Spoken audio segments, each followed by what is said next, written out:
Hello! Pour cet été, pendant que je prends un repos bien mérité loin de tout, je ne voulais pas vous laisser sans un épisode de Mediarama.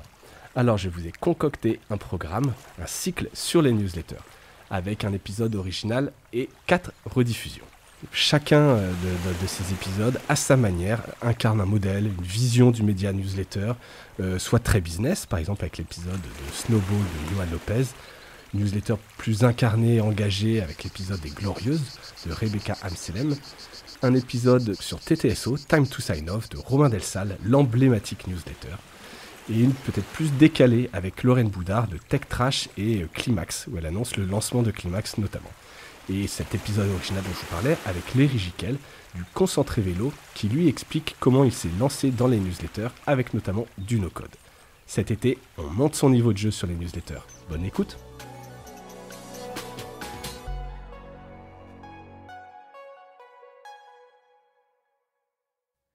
Bonjour à toutes et à tous et bienvenue dans ce nouvel épisode de Mediarama.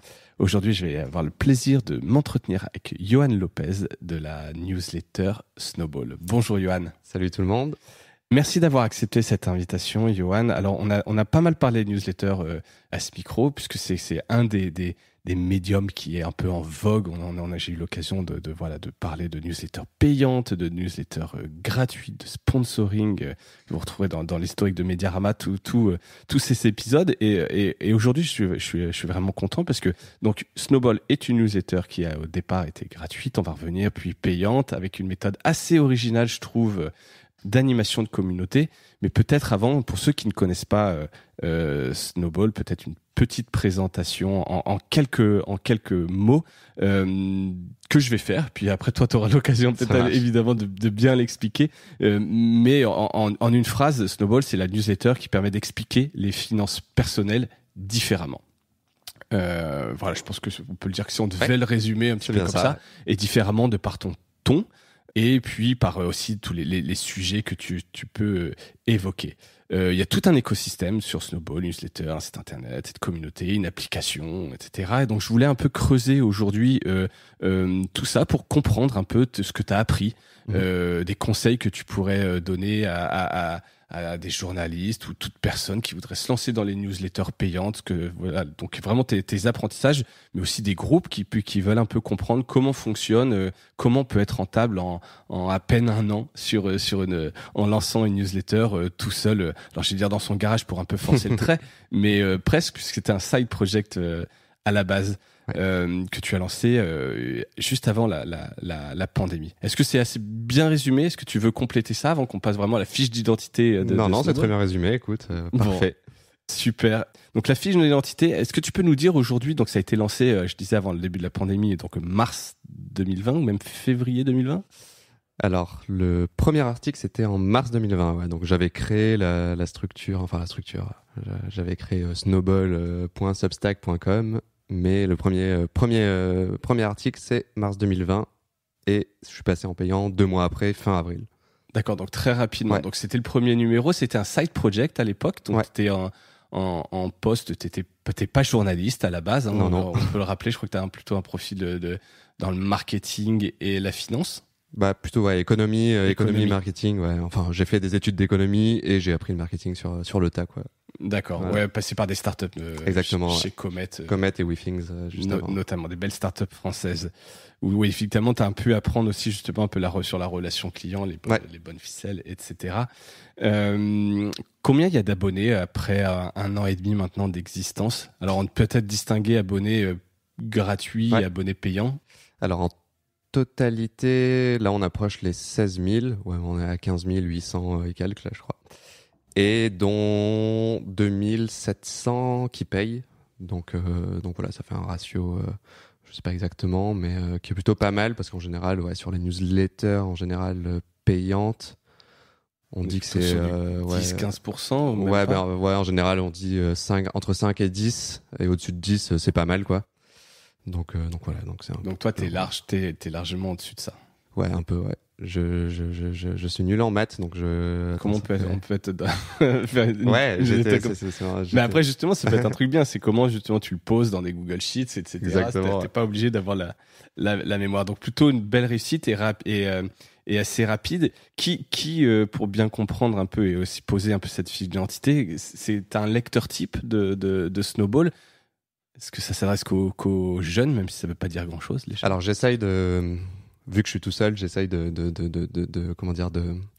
ratisser large, donc de pas être que pour les débutants ou que pour les experts. Donc j'essaye de varier les types de sujets. Mais on va dire qu'aujourd'hui, la majorité des abonnés, c'est plutôt des 25-35 ans, qui commencent à un peu gagner leur vie, qui ont envie de prendre soin de leurs finances. Et naturellement, de par mon réseau initial, c'est plutôt des urbains, parce que du coup, mon réseau au début, c'était plutôt univers startup, plutôt Paris. Donc au début, ça s'est concentré du coup autour de Paris, mais petit à petit, justement, ça touche de plus en plus de personnes, quoi. Justement, petit effet boule de neige. Et donc là, j'essaye d'aller un peu plus loin, tu vois, d'aller toucher des étudiants. Et à terme, j'essaierai de segmenter un peu plus les types de contenus pour du coup... J'allais dire, parce qu'à bout d'un moment, en fait, on peut imaginer que tu as ta communauté de départ qui te suit et qui apprend à tes côtés. Ouais. Mais quelqu'un qui arriverait dans la boucle 1 an plus tard, il a loupé des épisodes, il a loupé des choses un peu structurantes. Ça, c'est là où ça devient un peu plus complexe et du coup, où justement, il faut commencer à structurer le contenu d'une façon un peu différente. Parce que bon, après, je pourrais continuer comme ça pendant très longtemps et ça fonctionnerait parce qu'il y a une bonne partie du contenu qui est liée à l'actualité. Donc, c'est pas, tu vois, une masterclass sur... Oui, ce qui n'empêcherait pas, peut-être on parlera dans la diversification de masterclass, mais toi, c'est quand même, t'as quand même un truc lié à l'actualité, ou les NFT, ou dès qu'il peut y avoir un truc un peu qui sort, t'essayes de l'expliquer et voir les opportunités qu'il peut y avoir dessus. Mais effectivement, ça, on y reviendra sur le côté un peu... quand tu as une audience effectivement qui commence à être un petit peu plus large, qui a pas forcément les mêmes niveaux un peu sur l'apprentissage. Et pourquoi la newsletter alors, puisque donc tu t'es journaliste, t'étais pas rédacteur, alors tu rédigeais peut-être un petit peu dans le cadre de tes activités marketing, mais pourquoi la newsletter il y a 1 an et demi? Alors il y a plusieurs choses. Je pense que le premier c'est personnel, c'est le médium écrit, c'est un peu mon favori quoi. Ensuite je pense, alors c'est une croyance un peu personnelle, mais je pense qu'il est assez vrai, c'est que vu que l'objectif principal du contenu c'était d'être très pédagogique, de vulgariser certaines choses, je trouvais que l'écrit permettait de transmettre un peu plus facilement et avec plus de nuances certaines choses. Et qui permettait donc au lecteur d'apprendre plus facilement que la vidéo. Bon, tu vas regarder une vidéo, mais souvent tu fais plusieurs trucs en même temps, ou t'écoutes en x2, et du coup, alors que le contenu, tu le lis, et donc ça, c'était la première chose. Et aussi, je trouve que le contenu écrit, c'est plus facile à scanner. Tu vois, tu peux sauter de la première partie à la deuxième partie, alors qu'une vidéo, c'est beaucoup plus compliqué, tu vois, de scanner le contenu. Ouais, c'est plus linéaire. Ou l'audio, c'est beaucoup plus linéaire. Ouais. Et donc je voulais créer quelque chose de à la fois très pédagogique, qui pouvait être scannable, je sais même pas si ça se dit, mais en tout cas on comprend ce que ça veut dire. Mais donc voilà, c'était un peu ça les hypothèses que j'avais au départ. Et surtout aussi la dernière chose, c'est la facilité d'itération. Tu vois, quand tu fais de la vidéo, c'est quand même beaucoup plus lourd en termes de production. Voilà, c'est ça. Il y a un côté un peu low cost dans la newsletter, mais exactement. Noble en tout cas, où t'as pas besoin de mettre beaucoup de moyens pour produire un contenu de qualité. C'est ça. Ouais. Donc c'était un peu un mix de tout ça. Et finalement, pour moi, la dernière chose, c'est peut-être le fait de posséder l'email de quelqu'un, ça a quand même énormément de valeur par rapport pour moi, et je pense que c'est assez vrai pour beaucoup de marketeurs. Et dans les médias aussi. Hein, c'est quand même une super clé d'entrée pour parler, pour engager la conversation. Plus qu'un abonnement à une chaîne YouTube ou un compte TikTok ou autre, quoi. Donc voilà, c'était un peu un mix de tout ça qui m'a fait dire que la newsletter est un bon format. Top. Et on reviendra sur vraiment un peu la techno, hein, puis puisque t'es de la team Substack. On y reviendra. Juste pour vraiment pour vraiment faire le tour un peu de cette fiche d'identité, c'est quelle fréquence de parution et qu'est-ce qu'on a entre le gratuit et l'abonné avant qu'on passe au modèle économique? Parce que t'es tout seul, hein. Je rappelle, encore aujourd'hui, après 1 an et demi, et malgré ces beaux chiffres sur lesquels on reviendra peut-être tout à l'heure, tu restes tout seul, tu fais tout seul. Ouais, j'ai juste une personne qui m'aide sur la relecture, enfin pas la relecture, la correction des fautes d'orthographe. Exactement, ouais, c'est juste ça, parce que je suis pas le meilleur une sur relecture, ce sujet. C'est toujours important. Alors du coup, sur la fréquence, en gratuit, on a 2 newsletters par mois. Donc en général, c'est le 1er et le 15. J'essaye de garder ce rythme. Et après, sur les abonnés payants, alors il y a plusieurs choses, mais du coup, tous les jours, il y a une sorte de mini newsletter sur WhatsApp. Donc la personne va recevoir les news de la journée, les grosses news en tout cas qui pourraient être intéressantes en mode revue de presse. Ouais, c'est ça, c'est revue de presse. C'est du contenu, du snacking content quoi. Et ensuite, il y a une newsletter toutes les semaines le dimanche soir. Qui est la grosse newsletter. Voilà, exactement. Donc là, c'est aller creuser des sujets en profondeur, des analyses, etc. Et de temps en temps, il y a un peu des éditions spéciales. Donc je vais sortir des guides, une sorte de guide très en mode tuto presque pour lancer peut-être des side business ou comment j'ai acheté un immeuble de rapport avec des amis. Enfin voilà, j'essaye de faire des choses très actionnables. Donc c'est à peu près ça sur le contenu. Que j'oublie pas. S'il y a des résumés de livres de temps en temps, parce que je sais que les gens ne vont pas forcément prendre le temps d'aller lire, je sais pas moi, Smith. Il y a beaucoup de donc, littérature en tout cas. Ouais. Et puis alors oui, sur des classiques. Des classiques, voilà, d'économistes. Tu vas pas forcément prendre le temps, même s'ils sont très intéressants. Donc j'essaye de mâcher le travail.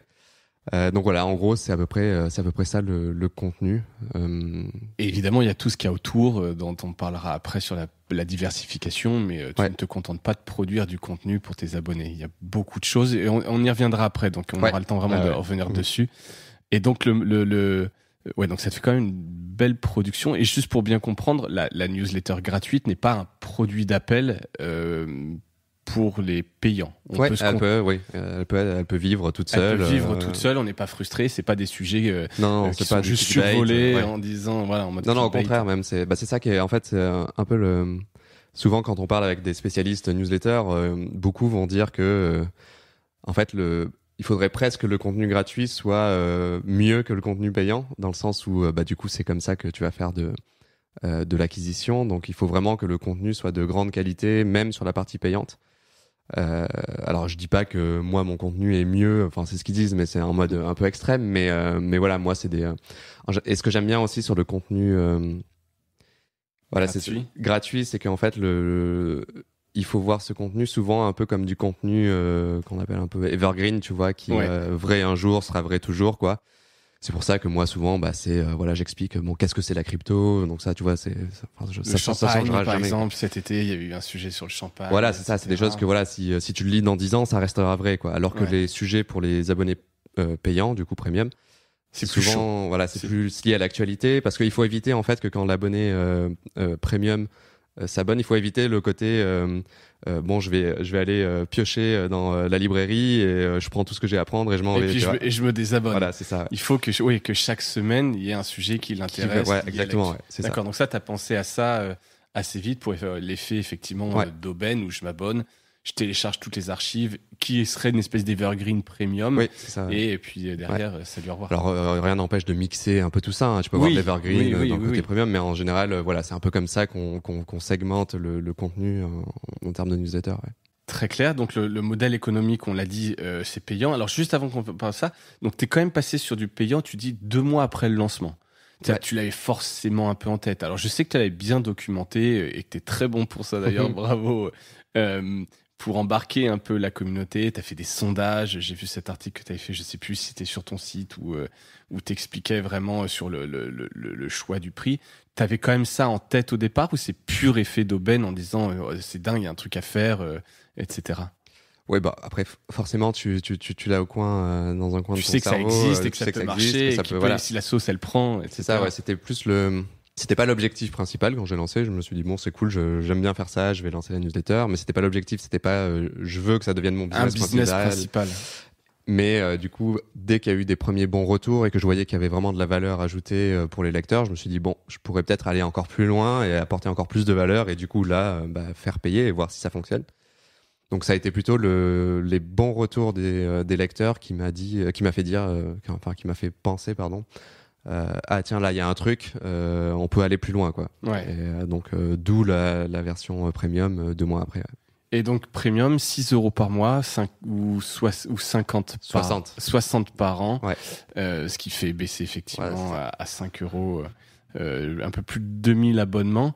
Et donc pas d'annonceur, pas de sponsoring, pas de pub. Ça c'est aussi quelque chose qui pour toi est important que tu annonces, tu vides ta communauté et il n'y a pas d'annonceur. Pourtant j'imagine que tu dois être pas mal sollicité. Bah, en fait, non, pas tellement, parce que je pense que les annonceurs, ils voient clairement que c'est une newsletter payante, et du coup, j'en ai eu quelques-uns, tu vois, mais Tente quand même. Voilà, ouais, c'est ça, mais en général, ils voient que bon, c'est le business model, c'est de l'abonnement, et du coup, ils voient qu'il n'y a pas de sponsoring, donc ils proposent rarement. Et tu penses que c'est totalement incompatible? Je veux Non, dire, non, après, parce tu que- sais, il peut y avoir. Je prends l'exemple, par exemple, du podcast de Mathieu, mon associé Génération Do It Yourself. Ouais. Il a des sponsors, des annonceurs. Il en refuse pas mal. Il choisit ceux à qui il se sent en affinité. Et tu Ouais. vois, par exemple, un Conto. J'imagine que c'est un outil que tu pourrais recommander. Ouais, bien sûr, ouais. Et dans ces cas-là, ça crée aussi de la valeur pour ton audience et c'est pas incompatible avec le fait que par ailleurs ils soient abonnés. Ouais, non, bien sûr. Non, mais je dis, en vrai, c'est une pensée qui vient régulièrement passer dans mon cerveau. Traverse. En fait, rien n'empêche en effet de se dire, en fait, la newsletter gratuite, par exemple, il y a du sponsoring dessus, tu vois, parce Ouais. que du coup, ça va pas frustrer les gens. Ils vont pas se dire, en fait, j'ai payé un abonnement et en plus, par je me tape de ailleurs, la pub. ouais. Donc, en effet, ça pourrait être un moyen de faire ça. Et puis, il y a des façons très saines de sponsoriser des newsletters. Enfin, comme tu dis, affinité. Enfin, il y a plein de choses à voir si tu aimes le produit, etc. Donc en effet, à chaque fois je me dis bon, peut-être en fait il faudrait que je creuse ça, mais bon là tu vois c'est plus un manque de temps, on va dire. Et aussi on en parlera peut-être après, mais tu vois là où j'ai envie d'aller avec Snowball, peut-être que ça va devenir incompatible avec ce que j'ai envie de construire. Tu vois, ça pourrait être ouais. Oui, si tu dois donner des conseils, Voilà, des exactement. conseils en investissement, Ouais, sans rien dévoiler, effectivement, il faut que tu sois parfaitement ouais, non biaisé, impartial, exactement. Ouais. et qu'on puisse pas te soupçonner, voilà, d'avoir une quelconque influence. C'est ça, ouais. C'est très clair. Donc ça à suivre effectivement. Sur le modèle économique, je leur dis parce que tu as fait aussi des choses assez intéressantes quand on s'abonne. Donc là, on parlait tout à l'heure un peu de la production écrite, mais il y a plein d'autres choses qui viennent avec un abonnement et qui, à mon sens, sont assez originales. Et je voulais qu'on en parle parce que tu sais que dans les médias, on pense souvent à la diversification. C'est pareil, on vend de l'abonnement. Donc qu'est-ce qu'on peut donner en plus dans les abonnements? Qu'est-ce qu'on peut donner aux gens pour se loguer, même sans s'abonner, mais tu vois, juste se loguer pour avoir cette étape et donc récupérer le fameux mail. Il y a plein de choses qui se font. On avait eu l'occasion de parler avec Arthur de Villemandy, de Magma. Ouais. Donc toi, qu'est-ce que tu as mis en place? Est-ce que tu peux nous parler un peu de ce cashback et tout ce que tu as mis comme avantage pour les abonnés? Quand on s'abonne à 6 euros, qu'est-ce qui se passe? Alors du coup, quand tu t'abonnes donc à 6 euros, tu reçois... En fait, dès le début, je voulais en fait que si on part du début de l'histoire, c'est que je voulais que le modèle économique différencie la newsletter. Donc en gros, tu as plusieurs façons de différencier une newsletter. C'est le ton, c'est le format. Et moi, je me suis dit, en fait, pourquoi pas aller encore plus loin et tenter d'être différencié avec le modèle économique. Vu que c'était sur un sujet finance, je me suis dit ce serait intéressant d'impliquer les lecteurs un peu comme quand tu rejoins une start-up et que tu reçois des actions ou une entreprise, enfin peu importe, ça peut être une grosse boîte aussi et que tu reçois des BSPCE, des class actions, enfin pas des class actions, des stock options, des actions quoi. Je me suis dit ce serait intéressant que l'abonné reçoive des sortes d'actions, c'est pas vraiment des actions, moi j'ai appelé ça des snowflakes pour rester dans l'univers de la neige. Et se dire qu'en fait, ces actions lui donnent droit à une forme de dividende. Donc chaque année, quand ils veulent, en fait, je redistribue les profits de la newsletter à la communauté. Donc ça veut dire que tu investis une partie des profits, donc sur 6 euros, ou alors peut-être, mettons, en pourcentage. Tu réinvestis un pourcentage de ton chiffre d'affaires Je redistribue du coup. Et tu redistribues les dividendes. Une partie Non, en gros, si tu prends le truc, je prends, en gros, pour faire simple, je prends 20% des profits et je redistribue donc ces 20%. Pas du chiffre d'affaires, 20% des profits et ouais, sachant qu'aujourd'hui, le chiffre d'affaires aujourd'hui, j'ai quasiment pas de dépenses, tu vois, j'ai pas d'employés, donc chiffre d'affaires égale profit, bon, t'enlèves les impôts évidemment, mais bon, ils sont très proches les deux. Donc aujourd'hui, ce que je fais, c'est que dès que quand je reçois les paiements, je dis je mets 20% de côté dans un coffre, on va dire, et un peu à n'importe quel moment. Alors il y a des limites, tu vois. Je dis au bout de 3 mois, il faut être abonné au moins 3 mois pour pouvoir demander son cashback. Ouais. Mais du coup, le lecteur peut dire là j'ai accumulé, je sais pas moi, 2 euros, j'ai envie de récupérer mes 2 euros. Il peut récupérer 2 euros. Par exemple, si on prend un exemple concret, les tout premiers abonnés de Snowball aujourd'hui, ils doivent avoir 26 euros en cashback, tu vois. Du coup, ça fait quasiment un tiers de l'abonnement. De l'abonnement qui est payé. Qui est payé, ouais. Et donc voilà, en fait, plus la. Et ça continue, je veux dire, ou alors oui, mais alors j'imagine que maintenant on en touche de moins en moins. T'as quand même. J'ai fait un système, un peu comme en startup. Quand tu rejoins une startup qui vient de se lancer, t'as une poche de 20% qui est capée, quoi. Donc. C'est ça, ouais. En gros, si tu veux, c'est le nombre de snowflakes qui diminue avec le temps. Ouais. Donc les tout premiers abonnés, ils ont pris des risques, on va dire, parce que du coup, ils connaissaient pas. Ouais. Du coup, ils avaient 600 snowflakes. Après, j'ai fait des paliers, quoi. Et ensuite, donc de 0 à 200, je crois que c'était 600. De 200 à 500, c'était 300. Et aujourd'hui, ceux qui s'abonnent, ils reçoivent 100 snowflakes.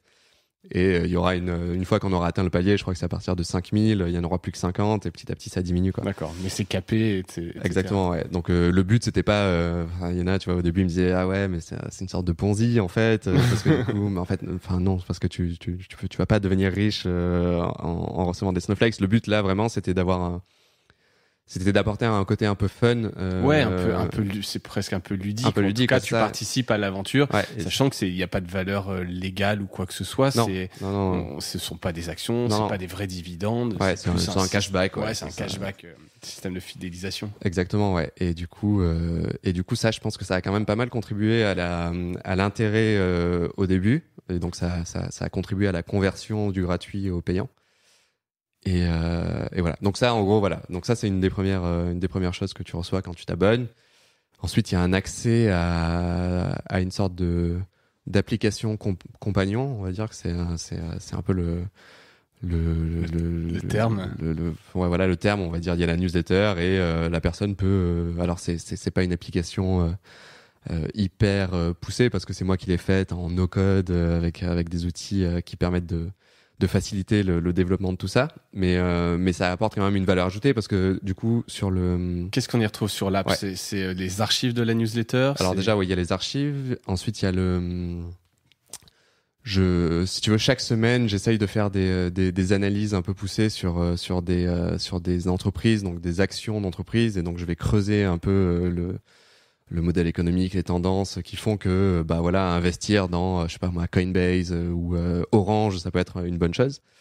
Et donc j'ai créé une sorte de portefeuille d'actions avec toutes ces actions, et du coup la personne peut se connecter à l'application et voir toutes les entreprises auxquelles j'ai c'est des analyses ou c'est vraiment un portefeuille? Là, c'est vraiment le portefeuille que tu peux voir comme si un peu à la eToro. Voilà, tu peux suivre. Tu peux suivre le portefeuille que j'ai appelé ça les Snowpicks pour rester encore dans l'univers.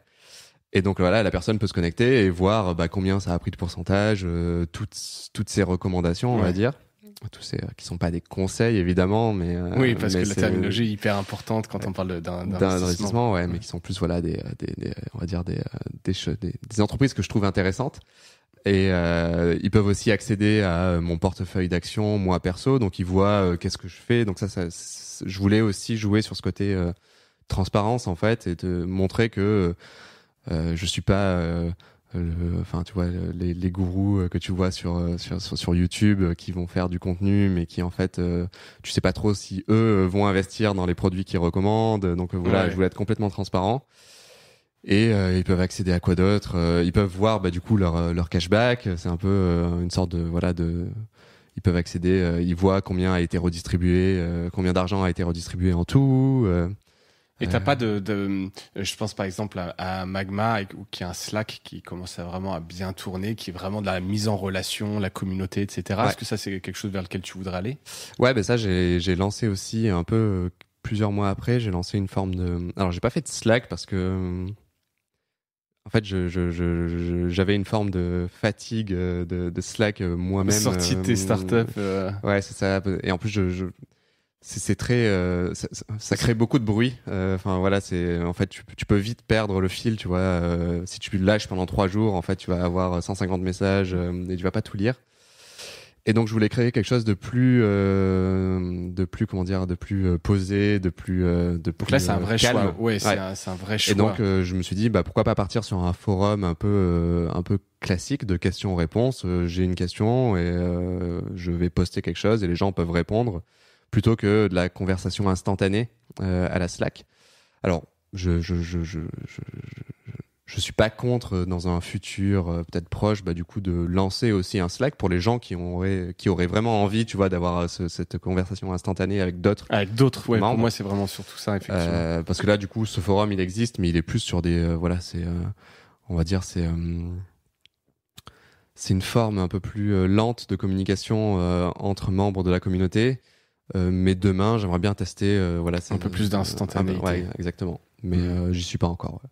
De toute façon, t'as encore un peu de temps et des projets.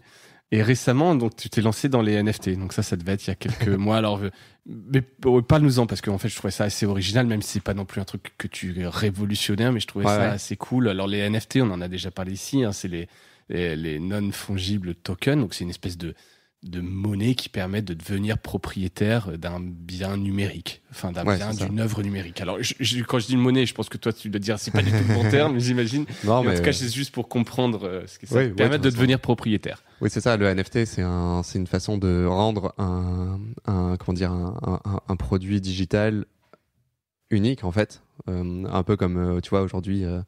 Avoir une photo JPEG, en fait, tu peux la multiplier à l'infini sur un ordinateur et sur 10 000 ordinateurs, mais un NFT peut être une image JPEG. Mais on sait que c'est celui-là. Mais on sait qu'il est unique. Voilà, c'est lui, comme on peut avoir un seul Leonardo de Vinci à la Joconde. Tu peux avoir 10 000 posters, quoi. Mais il y en a un seul qui a été validé parce que, on sait, les experts savent que c'est lui l'original. Bon, bref. Et du coup, oui, les NFT, mais en fait, déjà, pour ceux qui connaissent pas Snowball, en fait, chaque newsletter, je l'illustre avec une petite boule de neige que moi je dessine. Que tu dessines toi-même. Et du coup, ça faisait partie j'avais envie de créer un univers qui soit fort, parce qu'encore une fois, il y a pas de secret, hein, il faut vraiment se différencier. Et tu parlais tout à l'heure du ton, et toi vraiment, c'est ça, t'as le ton, t'as tes illustrations, c'est ça, toi-même, donc il y a un petit univers Snowball, c'est vraiment ça. Hein. Ouais. Et du coup, je me suis dit, quand il y a eu un peu ce boom des NFT, je me suis dit, pourquoi pas prendre ces illustrations et en faire des NFT, quoi, tout simplement. Parce que je me suis dit, ça peut être non seulement c'est un moyen de... Alors, c'est pas c'est loin d'être ma source de revenus principale. Tu vois, jusqu'à présent, j'en ai vendu qu'un pour l'équivalent de, je sais plus, entre 200 et $300, je crois. Et l'objectif, c'était, et là je vais en refaire d'autres, mais le but c'était plus de faire participer la communauté à l'aventure. Parce que du coup, quand tu achètes un NFT, c'est un peu comme si tu investissais, si tu achetais une œuvre d'art, on va dire. Enfin voilà, beaucoup des transactions sur les NFT sont quand même spéculatives, plus que patrimoniales, en se disant tiens, je suis le propriétaire d'eux. Il y a souvent, c'est en tout cas les grosses transactions qui sont passées, c'est de la spéculation. Ouais, t'as un peu des deux. T'en as, ils vont adorer un artiste et du coup ils vont se dire je vais supporter cet artiste et acheter son NFT. D'autres, ils vont acheter des NFT pour les revendre dans 6 mois. Bon bref. Et moi là, l'objectif c'était de me dire peut-être que dans 5 ans, Snowball, ce sera un truc énorme, et du coup, pourquoi pas proposer à la communauté de potentiellement se dire qu'ils peuvent acheter aujourd'hui ce NFT qui dans 5 ans, qui sera 10 fois plus, quoi. Et en plus, il y avait ce côté fun parce que du coup, j'ai profité en fait de l'écriture d'une édition de Snowball qui était sur les NFT pour lancer ce premier NFT Snowball. Donc donc ça illustrait un petit peu aussi l'usage. Il y avait ce côté à la fois pédagogique avec l'article, et ensuite tu pouvais mettre en pratique ce que tu avais appris en achetant ce NFT Snowball, quoi. Tu penses juste sur les NFT que pour les médias, ça peut avoir un intérêt au-delà d'une opération un peu. Est-ce que tu peux devoir être financé? Tu penses qu'il y a des choses à faire entre les médias et les NFT? Ouais, bah, là, il y a pas mal de. Il y a une boîte qui s'appelle, que tu connais peut-être et que d'autres auditeurs connaissent, c'est mirror.xyz. Ouais. C'est une plateforme qui est justement dédiée aux créateurs de contenu plutôt écrit. On en avait parlé effectivement autour de ce micro, mais juste dans une news, je fais des fois des pastilles actu. Ouais. Et du coup, je trouve c'est intéressant parce que du coup, c'est comment tu donnes. En fait, ils mixent le NFT avec des abonnements. Alors, j'ai pas creusé parce que moi, la dernière fois que j'ai regardé, c'était un peu en mode invitation only, et du coup, j'ai pas pu creuser le sujet. Ça l'est encore. Ça l'est encore. Ouais, ça l'est encore. Donc, il faut que je fasse un épisode vraiment là-dessus. Mais effectivement, on est propriétaire. Publishing Platform Revolution, the way we express, share and monetize our thoughts. Je ferai un épisode dessus, mais donc c'est assez passionnant parce que du coup, ils se disent que en fait, les lecteurs peuvent acheter du contenu écrit sous forme de NFT en fait. Donc tu peux être propriétaire je sais pas moi, d'un article par exemple d'un journaliste. Et du coup, le journaliste est financé par la vente de ce NFT. Et le lecteur, bah, du coup, est propriétaire d'une partie de ce patrimoine, je sais pas moi, journalistique, on va dire, qui potentiellement pourrait revendre demain. Et c'est assez intéressant. Donc, tu as plusieurs façons de voir les choses. Tu peux dire, en fait, un peu comme moi, tu vends un peu des produits dérivés de ta communauté. Enfin, voilà, je sais pas, je dis n'importe quoi, mais je sais que, par exemple, le Financial Times, ou je sais plus quel gros média avait fait une vente de NFT, mais tu vois, c'était un peu des produits dérivés, c'était pas lié à l'écriture à l'écriture elle-même. Je crois que c'était le New York Times. Ouais, c'est le New York Times, ouais, t'as raison, c'est ça. Et ou alors tu peux le voir un peu avec ces nouvelles plateformes un peu révolutionnaires comme Mirror, où en fait c'est carrément un abonnement et puis être copropriétaire, etc. Ouais, c'est assez marrant. Et il y a alors il est pas journaliste, mais un peu comme moi, c'est un ancien VC, il s'appelle Mario Gabriel, et il a lancé une newsletter / communauté qui s'appelle The Generalist. Ouais. Et il a fait un truc intéressant justement avec Mirror. Et en fait, ce qu'il a fait, en fait, pour financer les recherches d'une pièce de journalistique, d'un artiste, d'une enquête, ouais. Un truc un peu plus poussé parce qu'il devait payer des analystes, etc. En fait, il a fait une vente, il a levé des fonds en vendant du coup un NFT. Et il a levé, je sais plus, mais je crois $10 000, un truc comme ça, et qui lui a permis du coup d'écrire cet article, quoi. Ouais, c'est fou. Donc au lieu de faire une campagne de crowdfunding, il le fait via avec un NFT. Ouais. Et si les gens y croient, en plus si le NFT est lié au truc, s'il peut prendre de la valeur, si l'enquête réussit, il y a des choses assez sympas à faire en termes de financement. Ouais, donc il y a plein de choses, ouais. Et t'as pas lancé de token encore? Non, pas encore, mais après ça c'est un truc que c'est un truc que j'explore, mais tu vois, ça demande quand même beaucoup plus de. Oui. En fait, non, en vrai, non. J'ai lancé un token, mais que j'ai pas. Donc un token, c'est une monnaie, c'est une crypto-monnaie. Ouais, tout le monde peut lancer sa crypto-monnaie. Ouais. C'est ce qu'on appelle il y a pas mal de boîtes qui se lancent dans ça, ce qu'on appelle les social tokens. C'est souvent des monnaies, des crypto-monnaies, enfin c'est pas vraiment des cryptos, c'est des tokens, mais bon bref, on va appeler ça une crypto pour simplifier, mais qui sont liés du coup à un créateur en général. Et du coup tu peux investir dans ce créateur en espérant que demain, du coup sa communauté grandisse, qu'il soit plus connu, et du coup que la monnaie prenne de la valeur. Et moi j'avais fait il y avait une boîte qui s'appelle Roll, RO2L, je crois que le site internet c'est tryroll.com ou .co, je sais plus exactement. .com. Et du coup, qui permettent de créer sa monnaie très facilement. Et du coup, tu peux l'utiliser de plein de façons différentes, en fait, cette monnaie. Et moi, je l'ai pas fait parce que, tu vois, j'avais les snowflakes, je voulais pas complexifier l'univers. Oui, qui était déjà un truc que tu faisais un peu autour. Voilà, c'est ça. Donc, il fallait que je me concentre, mais je me suis quand même inscrit et du coup, j'ai créé la monnaie Snow, elle existe. Et là, en fait, ça te permet tu peux t'en servir, par exemple, tu peux dire, si tu partages mon article, tu reçois 10 unités de ma crypto-monnaie. Si tu t'abonnes, bah, t'en reçois 100. Si tu commentes, t'en reçois 20. Enfin voilà, tu peux l'utiliser de plein de façons différentes. Ouais, comme un Ouzbek Erika fait avec sa monnaie Exactement, ouais. virtuelle. Tout à fait. Et donc ça, c'est hyper simple à utiliser et tu peux le faire très facilement. Et donc. Et ça, ta communauté, elle est plutôt réceptive, j'imagine. Ça l'a fait un peu marrer. Ils sont preneurs de tous ces petits trucs. Ouais, bah alors ça, tu vois, je l'ai pas lancé, donc j'ai pas testé le truc, mais oui, c'est. En plus, encore une fois, tu vois, c'est très lié à mon sujet de fond. Oui, exactement. Ça ne fait qu'illustrer quelque part le fait que tu testes en mode test and learn un peu. C'est ça, ouais. Tu testes un peu les sujets. Ouais. Et ça anime, ça fait partie un peu aussi de l'animation de la communauté, ouais. De la communauté. Donc voilà, demain peut-être que j'en lancerai un, mais voilà, aujourd'hui c'est pas officiel, quoi. Bon, écoute, pareil, à suivre. J'en parlais tout à l'heure sur tes méthodes de travail et workflow. Alors workflow, c'est simple, hein, t'es tout seul. Donc, c'est toi qui prends à chaque étape. Donc toi, t'as fait le choix de Substack. Ouais. Avec Arthur justement de Magma, lui avait fait le choix d'avoir sa propre techno.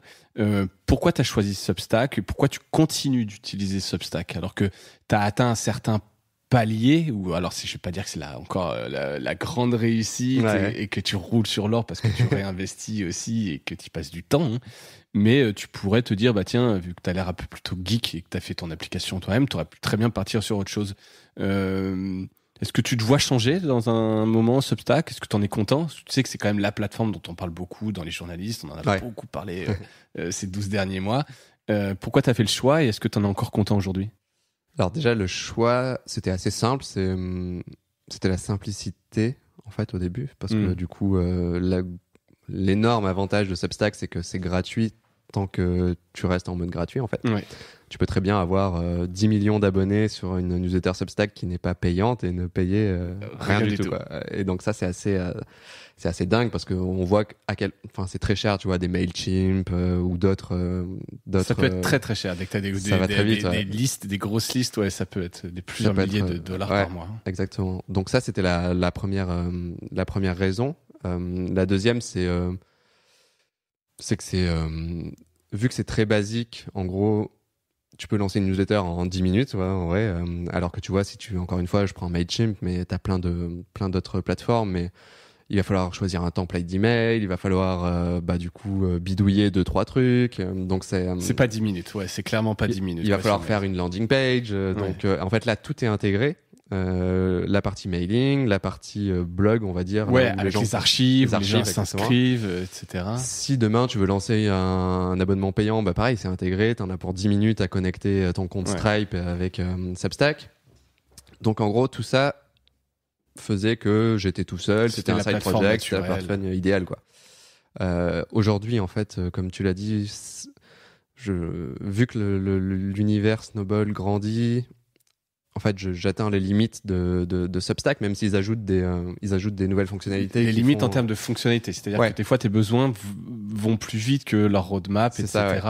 C'est ça, oui. Vu que tu vois la façon dont le contenu est présenté, j'ai envie que ce soit un peu différent parce qu'aujourd'hui les gens peuvent pas retrouver facilement du contenu. La partie recherche, elle est pas terrible. Donc tu peux jusqu'à pas longtemps, tu pouvais pas segmenter. C'est-à-dire que tu pouvais pas avoir une espèce de petit sommaire, en tout cas avoir des parties dans ta newsletter. Bah non, c'est pas ça. Ça tu peux le faire, mais c'était plus par exemple te dire, imagine, je sais pas, demain j'ai envie de lancer une newsletter pour les débutants. Il n'y avait pas moyen que les gens disent je opt-in pour cette newsletter seulement et pas les autres. D'accord. Donc ça ils l'ont lancé il y a pas longtemps où du coup tu peux créer des sortes de newsletter. Sous-liste. Sous-liste, exactement. Mais voilà, donc ça c'est très récent et bon, ils ont du coup ça a enlevé une limitation, mais moi demain, tu vois, j'ai envie d'avoir un peu comme je pense que Magma, c'est pour ça qu'ils ont fait ça, c'est d'avoir un peu une sorte de hub qui soit vraiment custom et très qui corresponde à ce que tu as envie de construire et à ce que les lecteurs attendent. Et du coup, en fait, Substack ne permet plus de le faire aujourd'hui. Donc peut-être que je garderai une partie sur Substack et une autre partie ailleurs. La partie gratuite, hein, justement, qui est peut-être plus simple, en fait. Quelque part, la partie gratuite, c'est juste une newsletter que tu bombardes. Ça, La partie payante, où on voit la complexité, c'est tout ce que tu as fait autour, et relier tout ça dans une plateforme dont tu maîtrises pas les développements.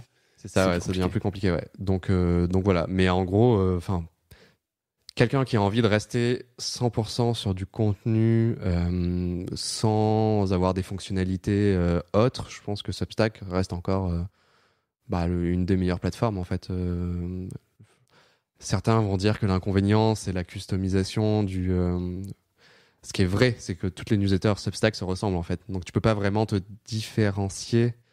Après, c'est une newsletter, c'est quand même plus du fond que de la forme. C'est ça, ouais. Et puis alors bien sûr, t'as raison, il peut y avoir quand même une charte graphique, etc. Mais sinon, faut faire un site. Faut avoir un site. Et puis rien t'empêche d'avoir un site et derrière d'avoir ton Substack.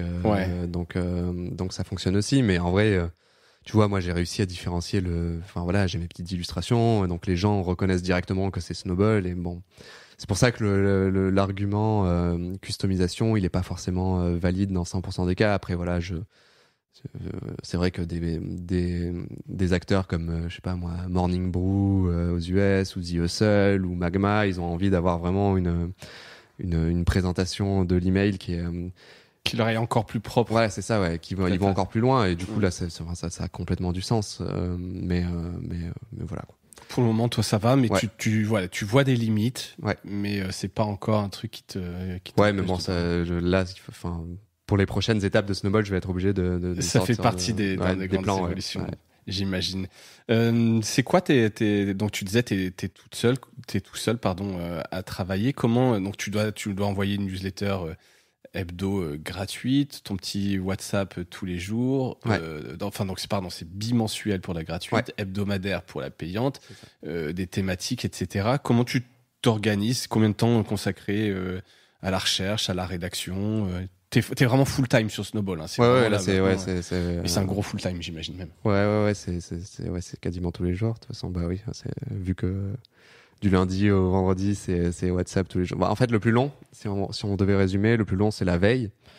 C'est-à-dire que je suis abonné sûrement à, je sais pas, mais il faudrait que je les compte un jour, mais je pense que si je compte toutes les newsletters, il doit y en avoir entre 50 et 100 auxquelles je suis abonné, payantes et gratuites. Je pense que c'est aussi le premier poste de dépense de Snowball, c'est le contenu. Bah, c'est bien, il en faut. Alors juste toute petite question là-dessus avant que je te laisse continuer, parce que ça m'intéresse. Comment est-ce que tu gères la lecture de 50 à 100 newsletters? Est-ce que tu as un logiciel pour les repérer? Est-ce que non, c'est à l'ancienne, tu as une adresse mail spéciale et tu scannes et tu repères vite? Parce que tu peux y passer des heures à lire des newsletters. Tout. Bah en fait, je pense que tu apprends au bout d'un moment à scanner, comme je disais tout à l'heure. Une des raisons que j'ai choisi l'email, c'est que tu peux scanner et donc ça permet de pas tout lire. Donc je lis peut-être sur les 100 newsletters, je dois lire 10% en fait du contenu. Donc tu apprends à survoler les headlines et à lire les résumés et à piocher les trucs qui t'intéressent. Donc, je pense que ça me prend, si on devait, sachant que voilà, malheureusement, la majorité du contenu vient des US. Donc, en gros, j'ai une salve d'emails qui arrive la nuit, donc je le lis le matin. Donc, je vais passer 1h et demie le matin à lire les newsletters. Ensuite, à midi, c'est genre le matin aux US, donc je reçois une deuxième salve et donc je vais passer une heure pareil entre midi et 2. Et le soir, c'est la fin de la journée aux US et donc je reçois encore une troisième salve, donc je passe encore une heure et demie. Donc en gros, je dois passer entre 3 et 4 heures à lire. Donc c'est vraiment des temps que tu as identifiés dans ton agenda où c'est veille. C'est ça, recherche, exactement. Et tu lis et tu notes et tu... Ouais. Et tu bosses là-dessus. Exactement. Donc là, donc non, j'ai pas de logiciel. Enfin, si, moi, pour mes emails, j'utilise Superhuman, qui est bien connu aux US dans l'univers de la tech, qui me fait gagner quand même pas mal de temps. Enfin, ouais, c'est un peu un Gmail sous stéroïde. Enfin, voilà, tu peux automatiser pas mal de trucs. Bon, bref. Je mettrai le lien vers Superhuman parce que ça m'intéresse. C'était un peu la question suivante. Est-ce que tu as des power tools, des outils qui font la différence pour toi? Sur les emails, je passe beaucoup de temps du coup sur ma boîte mail, sachant que voilà, il y a pas mal de gens qui répondent à mes emails, donc j'y passe vraiment beaucoup de temps. Oui, puis tu te dois de répondre un peu à tout le monde. T'es dans ce mode-là très incarné où tu réponds aux gens. C'est ça, 100% des gens, exactement. Et du coup, donc Superhuman est vraiment, vraiment top. Et du coup mes outils que j'utilise quotidiennement, c'est Superhuman sur les emails et tout simplement l'application Notes de Mac pour du coup chaque jour pour mes Daily Snow. Donc Daily Snow, c'est sur WhatsApp, bah du coup je me crée une note pour le 9 septembre. Bah du coup je vais mettre au cours de la journée, enfin la veille, je vais noter les sujets qui sont intéressants et voilà quoi. Et j'utilise aussi vu que voilà l'orthographe, la grammaire, c'est pas forcément mon fort, j'utilise beaucoup Merci App, ouais, qui est l'équivalent de Grammarly, ouais, qu'on utilise, mais que je recommande d'ailleurs. Ouais, je pense que j'en ai jamais parlé à ce micro, mais c'est top. Ouais, franchement, c'est bien. Bon, ça corrige pas 100% de tes erreurs. Non, mais ça en corrige. Et tout celles qui sont corrigées, c'est des erreurs qui sont exactement, pas envoyées. Donc c'est ça, ouais. Donc ça, toujours bien. Top, Merci voilà. App, ça aussi, je recommande. Ouais, en plus qui est français, donc. Exactement, cool. Exactement. Puisqu'on est sur les outils, tu parlais donc t'envoies une petite note sur WhatsApp. Est-ce que tu utilises une plateforme spéciale? Alors ouais, WhatsApp, c'est parce que c'est un peu spécial. Ils avaient une API. Ouais. En fait, tu peux pas. Ouais, c'est ça. Tu peux pas envoyer à plus de X contacts. Du coup, en fait, moi, j'utilise. J'étais contacté. C'est marrant. Je pensais à faire un truc soit par. Ça se fait de plus en plus aux US, le partage de contenu par texto sur WhatsApp. Donc, il y a pas mal de boîtes aux US qui font ça pour les créateurs. Donc, plutôt sur les par texto. Mais il n'y en avait pas en France, en tout cas pas à ma connaissance, peut-être qu'il y en a maintenant. Et donc, par hasard, un jour, je reçois un message sur LinkedIn d'une personne qui travaille en Inde et qui me dit on va lancer une start-up, on veut faire le Substack de WhatsApp, quoi, en gros. Ouais, intéressant. Il avait repéré du coup Snowball parce que j'avais fait un post sur LinkedIn, je pense. Et du coup, il me contacte et il me dit est-ce que tu voudrais tester? Voilà, on est vraiment hyper early, on est très basique, mais on aimerait bien tester avec toi. Et donc, je fais bah ouais, carrément. Ça correspond bien à ta philosophie. Ouais, c'est ça. Un peu... Et donc là, aujourd'hui, en fait, je passe par cette boîte qui s'appelle Dispatch. Alors, je pense qu'ils sont au même niveau que moi, tu vois. Ils doivent être 2 ou 3. Ils ont encore le job, donc ils sont vraiment en mode garage. Et du coup, ils ont développé un peu leurs tools derrière pour un peu automatiser ça. Mais en effet, vu que moi, ce que j'utilise, c'est les listes broadcast. Alors, je sais pas comment ça s'appelle en français, mais en gros, c'est pas un groupe. Donc, c'est-à-dire que tu peux pas. C'est un peu comme un email en fait. Tu peux envoyer un message à 200 personnes. Ouais. Donc, c'est 252, je crois, la limite par liste. Et en fait, la personne peut répondre. Ça fait comme si elle répondait à un mail. Elle va pas le partager dans un groupe, en fait. Donc, c'est vraiment une connexion directe. Oui, c'est ça. Elle voit pas. Toi, t'as pas le numéro, etc., quoi. Ouais, si, moi, j'ai le numéro, mais eux ne voient pas, en fait, qu'il y a dans le groupe. Moi, voilà, je reçois une newsletter Baton Hall. Je sais pas si tu connais. Non. Comme ça, c'est par un peu WhatsApp. Similaire, ouais, c'est un peu similaire. Je me suis toujours posé la question de savoir quelle plateforme ils utilisaient. Ouais, c'est souvent, c'est des outils un peu comme ça, bricolés. Mais du coup, là, voilà, Dispatch, ils sont en train d'industrialiser leur outil parce qu'aujourd'hui, tu vois, c'est très à l'ancienne. J'envoie un mail du coup à Dispatch avec le contenu en disant sur quelle liste tu veux l'envoyer, limite. Bah non, il y en a qu'une seule, donc c'est facile. Et ensuite, eux, derrière, ils automatisent l'envoi parce que du coup, là, il y a 2000, pareil, c'est du opt-in, tu vois. Donc, il y a 2000 personnes qui le reçoivent aujourd'hui. Et donc, ça veut dire que vu que la limite, c'est 256 ou je sais plus exactement, 250, bah, ça te fait beaucoup de listes, quoi. Donc, Dispatch, il s'appelle. Ouais, il n'y a pas de site internet. Il n'y a pas de site internet, je peux même pas dire que je mettrai le lien. Non, mais après, si les gens sont intéressés. Mais parce que je pense que c'est un sujet intéressant dans les médias, la distribution sur WhatsApp. On voit qu'elle a du sens. Enfin, en tout cas, moi, je te dis, j'en ai une que je lis tous les jours religieusement sur les réseaux sociaux. Elle est assez bien foutue. Ouais. Et comme on n'est pas encore inondé de newsletters sur WhatsApp. Ouais, le taux d'ouverture doit être gigantesque. Ouais, je pense. Si en plus derrière, tu es capable de répondre, je sais, tu vois, de chatter via ce truc-là, je pense qu'il y a des trucs assez intéressants. Ouais, et un autre outil que tu utilises beaucoup, c'est LinkedIn. Hein. Ouais. LinkedIn, alors là, c'est plus pour travailler, effectivement, à faire grandir la newsletter. Ouais. Quelles sont tes leçons de ton utilisation de LinkedIn? Est-ce que ça a été crucial dans le développement de Snowball? Comment tu l'utilises aujourd'hui? Ouais, je pense qu'au début, c'était, ça a permis Snowball de 0 à 1000 abonnés, c'était grâce à LinkedIn, en gros. Donc ton réseau où tu as eu de la chance d'avoir des posts bien écrits qui ont cartonné, j'essaie de comprendre parce que c'est le moment tellement critique où tu peux faire un super contenu, mais si t'as pas ton réseau, tu vas galérer au début. T'es allé hyper vite à 1000 abonnés. Ouais, c'est ça, ça a pris en quelques jours, ouais, c'est ça. Et alors, c'est ça. L'avantage de LinkedIn, c'est que t'es pas obligé d'avoir 100 000 abonnés ou même 10 000 ou même 5 000 pour faire de la du reach, du reach, ouais. un peu comme sur enfin tu vois, un peu comme TikTok ou LinkedIn. C'est un peu les deux aujourd'hui qui permettent d'avoir un reach assez fort assez rapidement, parce que Twitter, tu peux devenir viral, mais c'est beaucoup plus difficile, alors que LinkedIn, il pousse davantage le contenu pour que tu sois découvert. Une question d'algorithme, hein, tout ça. Oui, c'est ça, c'est l'algorithme, c'est ça.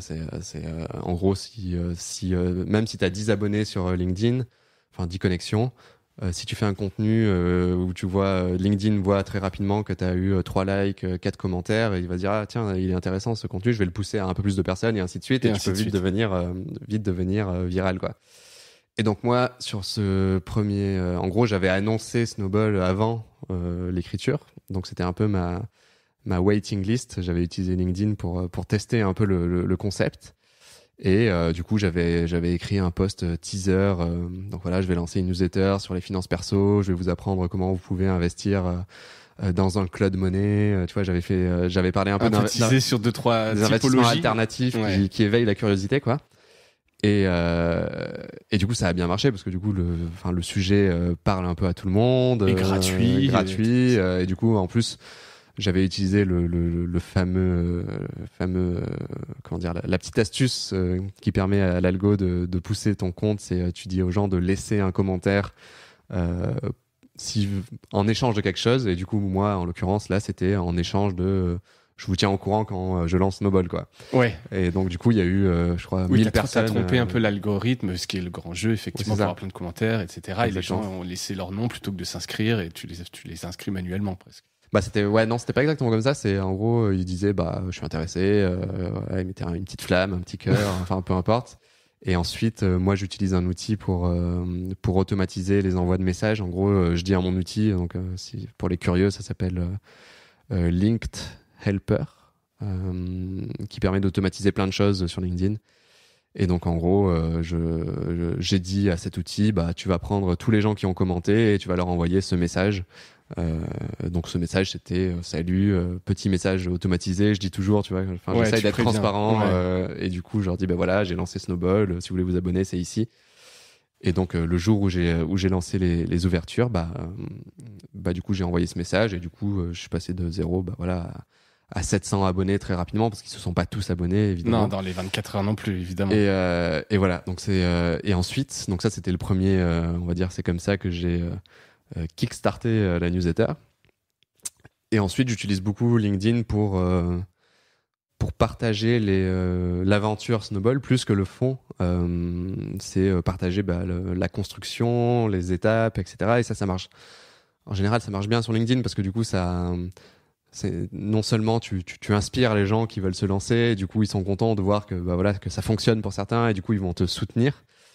Et en plus de ça, tu peux partager des tips, expliquer comment t'as fait ça, et du coup tu leur partages aussi de la valeur, quoi. Donc c'est ça qui fonctionne bien sur LinkedIn. De toute façon, il y a pas de secret, hein. Le contenu, il faut qu'il soit intéressant pour qu'il fonctionne.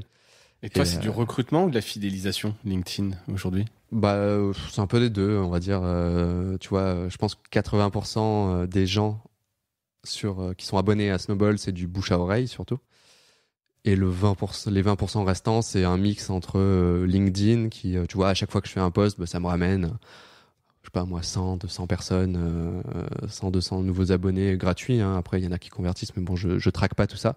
Tu traques pas? Non. Parce que tu vois, je voyais par exemple, j'interviewais Edmond Espanel de Brief Me, je sais pas si tu connais forcément cette newsletter, qui eux sont vraiment dans le suivi, vraiment, ils sont hyper bons là-dessus. Toi, c'est pas un truc, c'est parce que ça t'intéresse pas, ou parce que t'as les chiffres et globalement, ça te suffit d'avoir les grandes masses, mais t'es pas tous les jours à ouvrir un Google Sheet en te disant, tiens, j'ai tel taux de conversion, est-ce qu'il a été amélioré, ou tel taux d'ouverture sur la newsletter?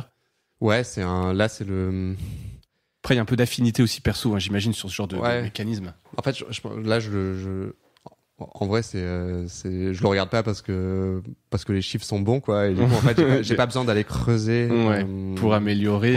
Globalement, ça progresse. Voilà, c'est ça. C'est plus sur la partie, tu vois. Si demain j'ai envie de booster l'acquisition, tu vois, je me dis en fait, je vais faire des efforts parce qu'aujourd'hui j'en fais pas vraiment. Je laisse tourner le bouche à oreille et ça fonctionne bien. Mais si demain j'ai envie d'accélérer, bah oui, j'irai creuser, j'irai se dire ok, bon en fait tel canal d'acquisition, en fait là, il faut que je mette un peu plus d'efforts, ou en fait lui il fonctionne bien, mais j'en suis pas encore là quoi. Oui, donc là aujourd'hui tu as 0 canal d'acquisition payant. Non, il y a rien. C'est bouche à oreille, tes posts LinkedIn. Ouais, c'est ça. Et quand je suis comme aujourd'hui sur des podcasts ou des gens qui vont parler de toi sur une newsletter, donc c'est essentiellement ça. Ouais. Donc ouais, Bravo, 0 payant. Enfin c'est quand même assez fou. Après, effectivement, merci. il faut voir pour la suite. On va me parler dans une seconde de jusqu'à où ça peut aller. Sur le modèle éco, on a déjà vu pas mal de choses. Est-ce que tu as d'autres avenues de monétisation prévues, tu vois? Donc là, grosso modo, c'est l'abonnement. Tu as fait un petit peu de NFT, mais c'est plus anecdotique que réellement un business. Est-ce que tu as d'autres choses, de pistes de diversification qui te permettraient de monétiser cette communauté que tu fais grandir? Ouais, bah, le but c'est de, enfin plus Snowball a grandi et plus je me suis dit, en fait la question c'était est-ce que je reste un média, est-ce que là aujourd'hui tu te considères encore comme un média ou déjà? Oui, aujourd'hui c'est toujours, oui, ça reste un média parce que 90% de l'offre c'est du contenu, donc évidemment ça reste formation, information. Exactement, ouais, c'est de la pure information. Il n'y a pas de produit, enfin il y a une application mais c'est pas vraiment une application quoi. Donc c'était la grande question. Ou alors je restais soit je restais un peu en mode créateur économie, lifestyle business, enfin peu importe comment t'appelles ça, je reste tout seul et ça marche très bien, je vis bien de ça, je peux voyager partout dans le monde, pas de contraintes, pas de limites, voilà, je suis tout seul. Soit je deviens un média, pour ceux qui connaissent, il y a Finimize au Royaume-Uni qui est spécialisé sur les finances, ils veulent devenir un peu le Bloomberg pour les 25-35 ans, okay. Voilà, c'est ça, et pour les particuliers. Où je prends cette communauté que j'ai créée et je la transforme en une sorte un produit, une boîte, une start-up, quoi, en fait, une sorte de fintech, peu importe comment on l'appelle.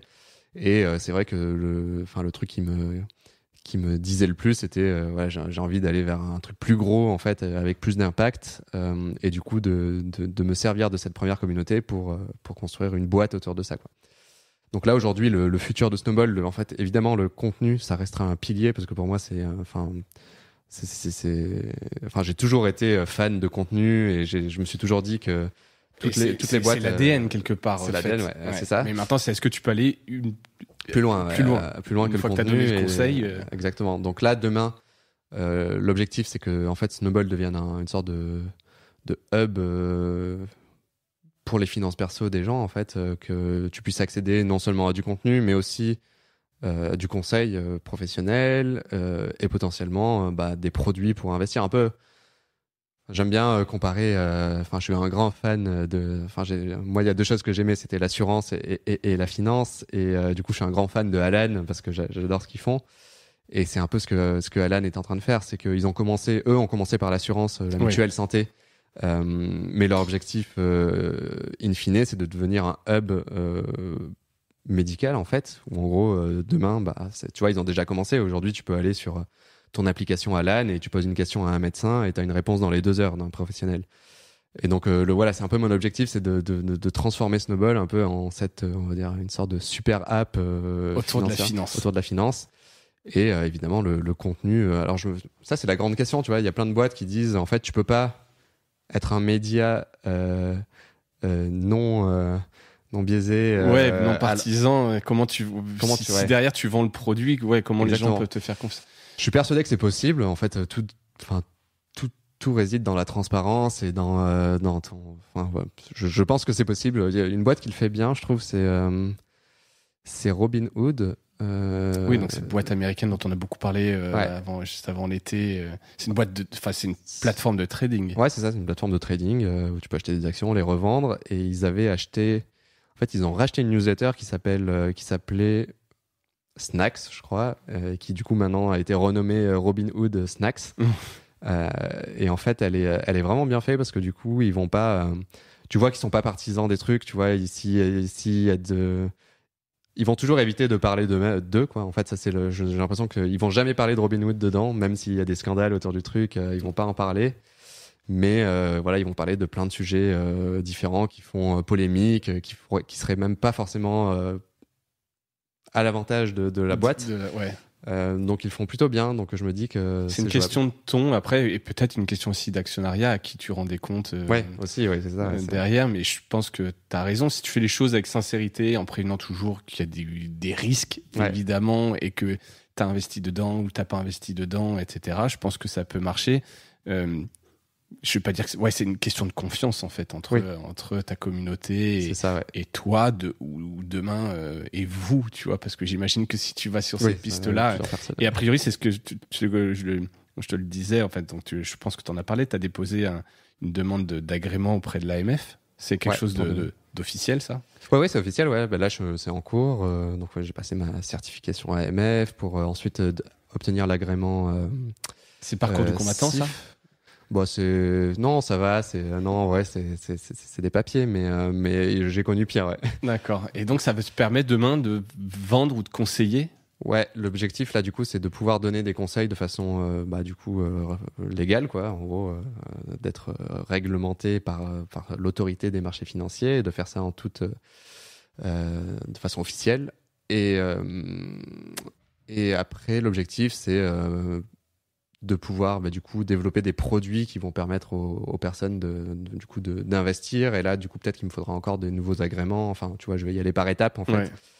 Mais voilà, donc ça c'est en cours. Et tout ça, c'est clair dans ta tête, dans une roadmap, etc. Ou est-ce que tu es assez pragmatique et tu dis j'avance un peu au fur et à mesure, là je fais ça et puis ça me permettra peut-être d'être plus pro sur mes conseils, ou non, tu as quand même une vision un peu claire que tu dévoiles, que certains connaissent, ou que toi au fond de... Oui, j'en parle beaucoup sur une autre newsletter du coup que j'avais créé avant Snowball. J'avais créé une newsletter sur Substack aussi quand je travaillais chez Comet, et là l'objectif de cette newsletter, Behind the Curtains, c'est ça, Behind the Curtain, et le but c'était au tout début c'était de partager les bonnes pratiques de start-up, des méthodes de travail, je sais pas moi, par exemple comment Alan recrute, ou comment Comet fait ses performance reviews pour ses employés. Bon, bref, plein de choses comme ça. Et donc, en fait, quand j'ai lancé Snowball, je l'ai un peu délaissé, cette newsletter, qui avait bien marché. Tu vois, j'avais eu 3000 abonnés, pareil, assez rapidement. Encore une fois, grâce à LinkedIn. Et du coup, en fait, j'ai transformé ce Behind the Curtain. Je suis resté sur la même, sur le même ligne. Concept derrière, je donne un peu les secrets de la fabrication. Sauf que je l'ai concentré sur Snowball, en fait. Et du coup, là, c'est la newsletter qui retrace un peu les avancées de Snowball, qui partage les méthodes que j'utilise, où est-ce que je vais, donc un peu tout ça. Et pareil, pour l'objectif, c'est encore une fois, c'est non seulement la transparence. Pour moi, c'est cool parce que ça me fait une sorte de journal intime Snowball, et du coup, ça me permet de me souvenir par où je suis passé, qu'est-ce que j'ai fait. Ouais, et puis le fait aussi de le communiquer publiquement, c'est une espèce d'engagement ou de pression, en tout cas, que tu mets en disant voilà, voilà ce que j'ai fait, où est-ce que je vais. Exactement, je dis ce que je vais faire. Et donc donc là je partage un peu la roadmap, même si une roadmap, on sait tous que c'est jamais figé dans le marbre. Et donc là c'est assez clair, mais je fonctionne vraiment par étapes. Je me dis tu vois, l'étape de cet été, c'était de créer ma boîte. J'étais sur ma SASU, donc en mode freelance, mais là du coup j'ai créé une vraie boîte parce que du coup il va falloir que je recrute. Après, une fois que j'ai fait ça, je vais faire mon agrément CIF, donc conseiller en investissement financier. Une fois que j'ai fait ça, je vais réfléchir à la première levée de fonds, et ainsi de suite, quoi. Donc j'ai un peu des étapes clés qui à chaque fois vont débloquer un peu des prochaines étapes sur la partie vraiment Snowball, à quoi ça ressemble. Produits, services, etc. Ouais. Donc voilà, donc là la prochaine étape c'est l'agrément CIF, conseiller en investissement financier. Ensuite c'est de tester la partie conseil en plus du contenu sur Snowball. Donc on s'abonne, ou alors il y a d'autres formules d'abonnement, et on a je pense que je vais vrais conseil. C'est ça, je vais tester d'avoir comment dire, je sais pas comment on appelle ça, un tiers, un plan, une formule différente, quoi. Parce qu'aujourd'hui, tu as 0€, 6€, et potentiellement, tu auras le 9€, où du coup, tu as accès. Premium, avec un accès personnalisé, des conseils personnalisés par rapport au portefeuille exactement. de ton client. C'est ça, ouais. Donc ça, c'est un peu le but, quoi. C'est top. Et donc, réfléchir un peu, parce que là, tu étais un peu sur une vision, comme on le disait, des jeunes un peu... ce que j'appelle retail investor, et donc demain peut-être pour des gens un peu plus chevronnés qui s'y connaissent un peu plus, pouvoir aller un petit peu plus loin. Ouais. Bah ça c'est le but, c'est du coup faire grandir aussi la partie contenu. En fait j'aimerais bien, pareil, t'en as peut-être déjà parlé, et ça fait partie un peu de la révolution des médias. J'ai l'impression on a eu le unbundling des journaux où en fait les journalistes partent solo sur Substack ou autre, et j'ai l'impression qu'il y a une sorte de rebundling où en gros tu as des communautés de journalistes qui se mettent ensemble. Même sur Substack ils ont fait ça effectivement. Ouais, il y avait every.to.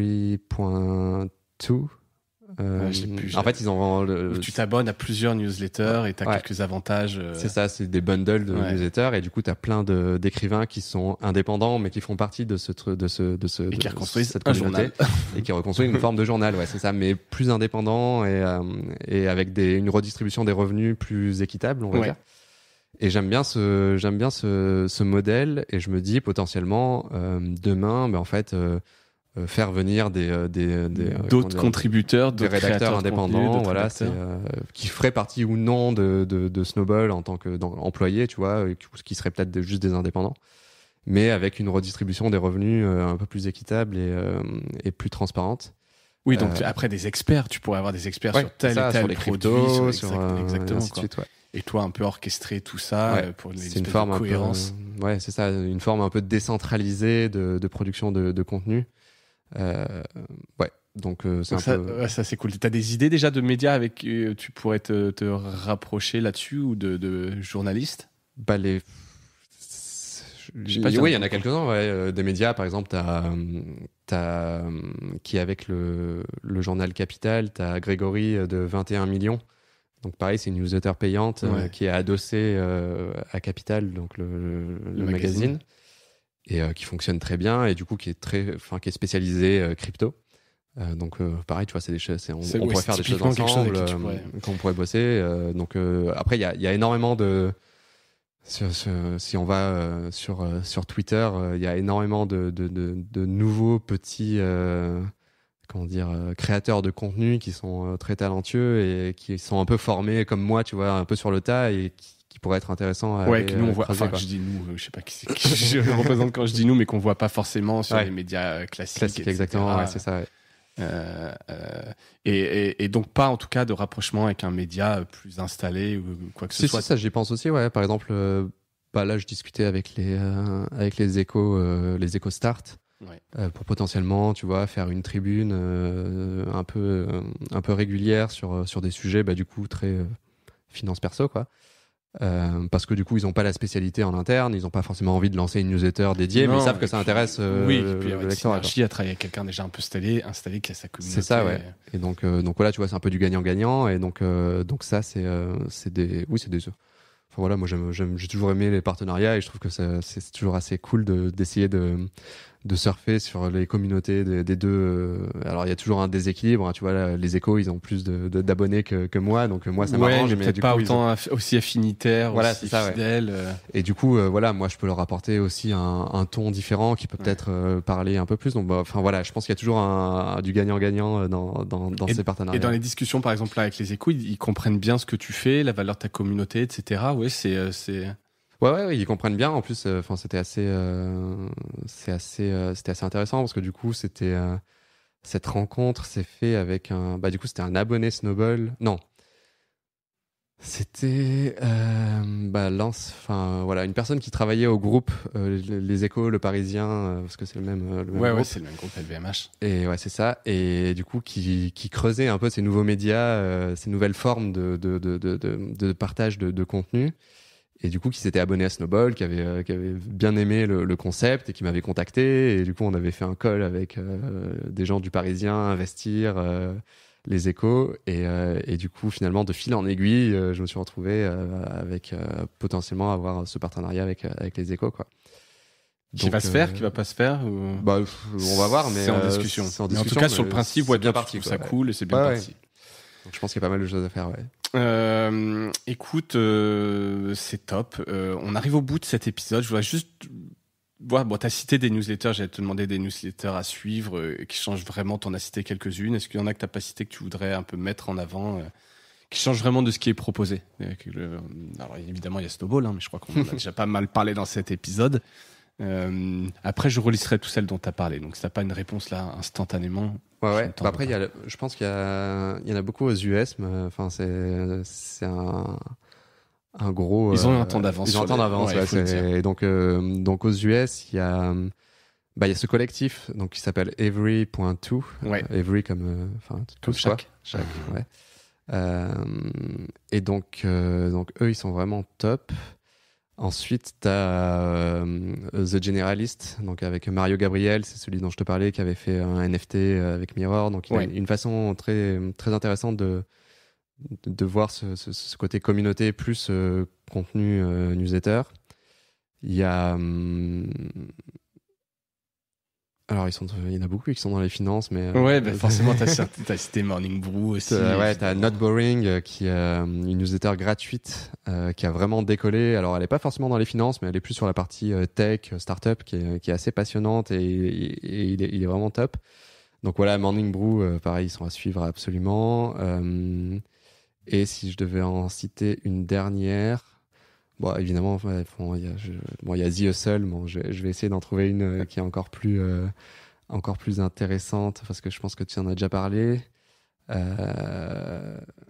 une française. Bon, après, on en a déjà pas mal, donc je vais pas t'embêter. Je bloque là. Ouais, non, mais je pense que déjà, si tout le monde s'inscrit à toutes les newsletters que tu as citées, ça leur fera déjà une sacrée lecture. Dernière question, là, vraiment plus sur le futur. Comment lutter contre la newsletter fatigue? Tu vois, on a parlé de tous ces newsletters, tout ce que tu as, etc. Alors, je dis newsletter fatigue, mais c'est aussi podcast fatigue. C'est, passer un peu l'effet de mode. Comment est-ce que tu penses qu'on peut lutter contre ça quand on est un média? Je pense que c'est la qualité du contenu, on va dire, mais je pense que le secret pour moi, c'est... Qu'est-ce qui fait que tu continues à lire telle ou telle newsletter? Je pense que c'est la relation que tu vas créer, la relation que tu vas créer avec le rédacteur. C'est pour ça que je pense que tu as moins de fatigue avec un individu qu'avec un média, un groupe, quoi. Tu vois, par exemple, marque. T'es abonné à Bloomberg, t'es abonné à Zeko. Le côté incarné, donc. Ouais, voilà. Un ton incarné fait que t'as moins de... Exactement. Tu vois, par exemple, moi, il y a un journaliste que j'adore qui s'appelle Matt Levin, qui écrit des newsletters. Alors, les gens, ils disent que Snowball, c'est long, mais là, c'est quasiment des livres à chaque fois que tu reçois, et tous les jours, en plus. Et bon, je vais pas tous les lire tous les jours, mais j'ai jamais été fatigué parce que j'adore ce gars, quoi. Et du coup, tu deviens presque fan, en fait, et du coup, tu t'as pas cette fatigue. Mais c'est intéressant. Donc le ton incarné, etc., il fait que tu pardonnes même peut-être les défauts, là, par exemple, qui peut être la longueur ou quoi que ce soit, mais c'est pas le côté un peu neutre d'une marque. Exactement, ouais. Donc ça, pour moi, c'est le principal. Et après, je pense que t'as ce côté innovation aussi. Tu peux toujours lancer des nouvelles expériences, pour éviter... Ce que tu fais un peu chez Snowball. Je vais pas dire que non plus c'est toujours l'effet surprise. Non, mais tu lances régulièrement des choses qui sortent un petit peu de juste la routine, j'envoie un mail. Exactement, ouais, c'est ça. Et de toute façon, c'est vrai pour un média, c'est vrai pour une entreprise. Il faut pas stagner, ça aide rarement, sauf pour certaines boîtes où en fait c'est mieux de rester comme ça tout le temps, et parce que les gens ils cherchent un truc, je sais pas moi, quelqu'un qui va livrer de l'eau. Ouais, tu t'attends pas. Tu t'attends à avoir de l'eau qui va sortir bleue ou rose de ton robinet, quoi. Mais voilà, c'est innovation constante et ça évite cette fatigue et ça permet de garder les gens un peu captivés par ce que tu fais, sans tomber dans la manipulation évidemment, mais juste dans l'innovation. Ni dans le cirque à trop faire la surenchère de trucs où tu fais trop de choses et tu te perds aussi à un moment donné. Ouais. Écoute, c'est très clair. Merci pour ce temps. Donc, je rappelle un Snowball, mais je mettrai les liens snowball.xyz. C'est ça, ouais. Merci beaucoup. Écoute, c'était un vrai plaisir. Merci pour tous ces partages et retours d'expérience. J'espère que cet épisode vous a plu. Et merci de l'avoir écouté jusqu'au bout. On se retrouve la semaine prochaine pour un nouvel épisode. Et d'ici là, portez-vous bien. Salut.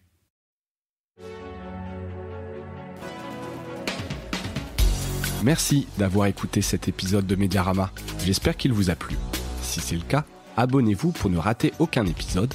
Parlez-en autour de vous et laissez-moi un commentaire sympathique sur Apple Podcast. Ça m'aide à remonter dans les classements. N'hésitez pas non plus à le partager autour de vous. Chaque nouvel auditeur intéressé est une victoire. Si vous avez besoin d'un accompagnement tech et créatif, que ce soit pour votre stratégie de présence en ligne, la refonte de votre site ou encore l'obtention d'une subvention, n'hésitez pas à me contacter à l'adresse mediarama@causavostra.com. À bientôt.